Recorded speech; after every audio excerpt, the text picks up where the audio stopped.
Flying the kite for giant bluefin tuna. Pause. I am guilty of every bad situation, problem one can think of. Today, I'm going to simplify the process so anyone can get her done. Hustle and fish, let's go. I always fly the fish, always. So, my goal here today is to share a few fine details that I somehow missed. And hopefully, you can learn through my mistakes. Let me start by saying this. You can watch all the videos, ask all the questions, but it's going to come down to this. Getting your boat and your kite on the water in real life application. Maybe it doesn't have to be real life as in fishing, maybe some practice, but it's going to take you being out there, putting some work in. My number one advice to any newcomer flying the kite for giant bluefin tuna is to use a helium balloon. If I would have used helium balloons from the beginning, I would have been $1,000 richer, had a lot more tuna under my belt, and life would have just been so much better on the water. Just do it. You'll thank me later. Now, I only use two types of kites. The AFCO and the Bob Lewis. Now, let's start with the AFCO kite right there. I absolutely love that thing. Why? It's the most durable kite I've experienced. This thing is great for heavy wind as well as light wind conditions. This kite is indestructible.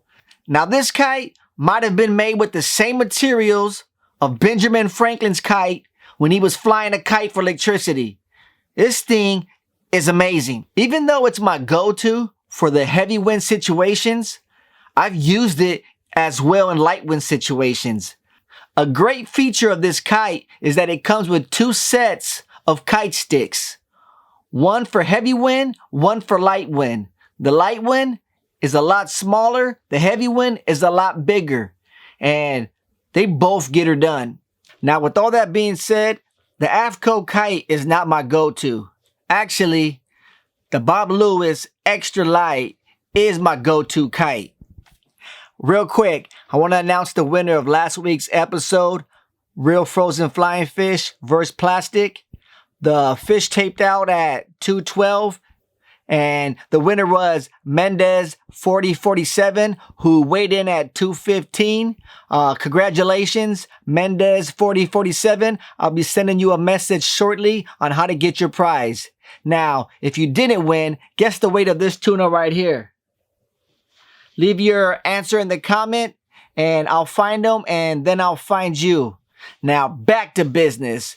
The Bob Lewis Extra Light Kite. Perfect for those light wind situations. I like it for 5 to 10 knots. Don't want to go much past that.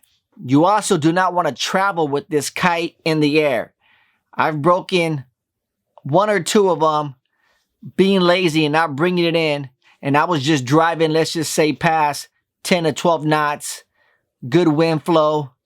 And those things break in midair. So do not do that. These kites are great for slow trolling when the wind is light and you want to just cover a little ground.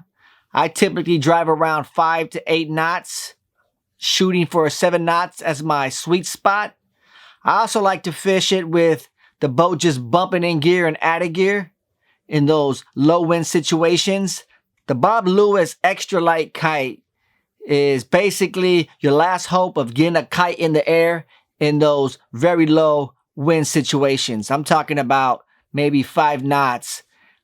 Get a bait, frozen flyer on a kite and getting it away from the boat far enough to get hammered by a giant bluefin tuna. This is your last resort before you have to just get rid of a kite and go straight balloon. Guys, there's a lot to be said about flying kites. And in this episode, I just touched it briefly. But keep in mind, as the season starts, I'm going to be recording everything for your viewing pleasures. Hustle and fish. Let's go. I always fly the fish, always.